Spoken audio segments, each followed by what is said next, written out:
बृहन्मुंबई महानगर पालिका यानी बीएमसी चुनावों में अब कांग्रेस के अकेले लड़ने के ऐलान ने महाराष्ट्र की सियासत में हलचल मचा दी है। उद्धव बालासाहेब ठाकरे की अगुवाई वाली शिवसेना ने इस फैसले को आत्मघाती करार देते हुए विपक्षी एकता को बीजेपी को रोकने के लिए अनिवार्य बताया। पार्टी के मुखपत्र सामना में एक आर्टिकल छपा। ये कदम बीजेपी की गुंडागर्दी, भीड़ तंत्र, धन बल और पुलिस के इस्तेमाल से चुनाव प्रणाली को हाईजैक कर मुंबई को महाराष्ट्र से अलग करने की और विपक्ष को कमजोर करने की एक योजना साबित हो जाएगी। उद्धव गुट के शिवसेना ने चेतावनी दी कि महाराष्ट्र की जनता उन लोगों को माफ नहीं करेगी जो मराठी जनभावना के खिलाफ जाएंगे। सामना में बिहार का उदाहरण देते हुए कहा गया, बिहार ने एक बार फिर दिखाया है कि बीजेपी और उसके पिछलग्गू किस स्तर पर चुनावी खेल खेलते हैं। ऐसे समय में केवल एक ही रास्ता है कि कौन किस विचारधारा का है। इस खेल को खेले बिना एक साथ आए और लड़े। हम एक दूसरे की संस्कृति और विचारधारा पर बाद में चर्चा कर सकते हैं। राहुल गांधी पहले ही मौजूदा मुख्य चुनाव आयुक्त ज्ञानेश कुमार को सबक सिखाने की बात कर चुके हैं। वो सबक तभी सिखाया जा सकता है जब विपक्ष एकजुट है। कांग्रेस के इस ऐलान से महाविकास आघाड़ी में पहले से चली आ रही खींचतान और बढ़ गई है। महाराष्ट्र विधानसभा चुनावों में मिली हार के बाद ही एमवीए कमजोर स्थिति में आ गई। जहां शिवसेना के उद्धव गुट ने कांग्रेस के फैसले को खारिज किया, वहीं गठबंधन की तीसरी सहयोगी यानी एनसीपी शरद पवार ने इसे बिहार की हार के बावजूद एक अहंकार के कारण लिया गया फैसला करार दिया है। उद्धव ठाकरे ने मीडिया से बातचीत के दौरान कहा, उनकी पार्टी अलग है और मेरी पार्टी अलग। वे अपने फैसले ले सकते हैं और मैं अपने। 2019 में कांग्रेस अविभाजित शिवसेना और एनसीपी द्वारा गठित महाविकास आघाड़ी ने 2024 के लोकसभा चुनावों में 48 में से 30 सीटें जीतकर अच्छा प्रदर्शन भी किया था, लेकिन उसी साल हुए विधानसभा चुनावों में उसे सबसे खराब प्रदर्शन का सामना करना पड़ा। राजनीतिक विश्लेषक अभय देशपांडे का मानना है, कांग्रेस का वोट शेयर राष्ट्रीय स्तर पर घट रहा है और अब उसकी प्राथमिकता खुद को मजबूत करना है। उन्होंने कहा, उद्धव वैसे भी कांग्रेस को साथ लेने के इच्छुक नहीं थे और बीएमसी चुनावों के लिए राज ठाकरे के नेतृत्व वाली महाराष्ट्र नवनिर्माण सेना यानी एमएनएस के साथ गठबंधन पर अब वो विचार भी कर रहे हैं। अगर गठबंधन संभव भी होता है तो कांग्रेस को अधिकतम 50 सीटों पर चुनाव लड़ने को मिलता है। तो वे क्या करते? हर जगह उन्होंने बीजेपी को रोकने के लिए क्षेत्रीय गठबंधन बनाए, लेकिन अब उन्हें लगता है क्षेत्रीय दल उनकी कीमत पर मजबूत हुए हैं, इसलिए वे अपना आधार बढ़ाना चाहते हैं।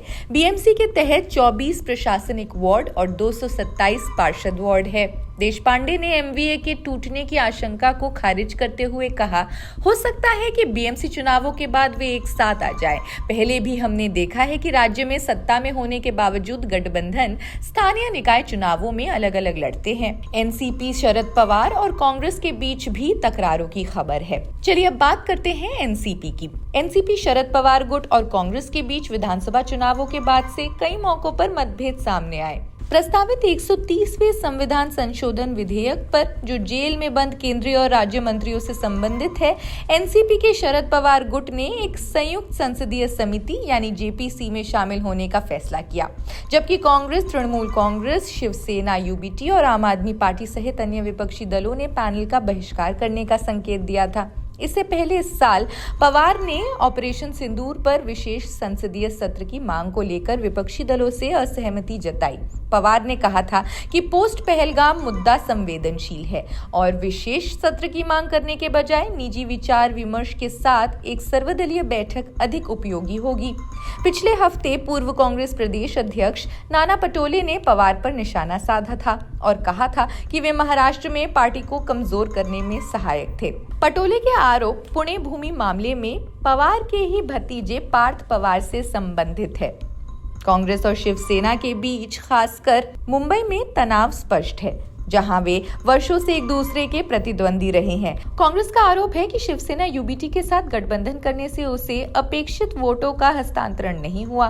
कांग्रेस नेताओं का कहना है कि इसके बजाय अल्पसंख्यकों के बीच उद्धव की लोकप्रियता बढ़ रही है और इसलिए मुसलमान उनकी पार्टी को वोट दे रहे हैं, जिसके परिणाम स्वरूप वोट बैंक शिवसेना यूबीटी की ओर स्थानांतरित हो रहा है। एमएनएस के संबंध में कांग्रेस का मानना है कि उसका प्रवासी विरोधी रुख उसके उत्तर भारतीय मतदाताओं को प्रभावित कर सकता है। इसके अलावा सीट बंटवारा भी कांग्रेस के लिए कांटा है। एक कांग्रेस पदाधिकारी का कहना है, पहले ही शिवसेना यूबीटी 100 से अधिक सीटों पर लड़ेगी, फिर राज ठाकरे को भी बड़ा हिस्सा मिलेगा। एनसीपी शरद पवार, हालांकि मुंबई में उनका एक छोटा आधार है, उन्हें कुछ सीटें भी मिलेंगी। फिर हमारे लिए क्या बचेगा? खैर, इस खबर में इतना ही। आप क्या सोचते हैं कांग्रेस और महागठबंधन में चल रही इस सियासी बवाल को लेकर? आप हमें कमेंट्स में जरूर बताएं। देश दुनिया की अन्य खबरों के लिए देखते रहे जनसत्ता। शुक्रिया।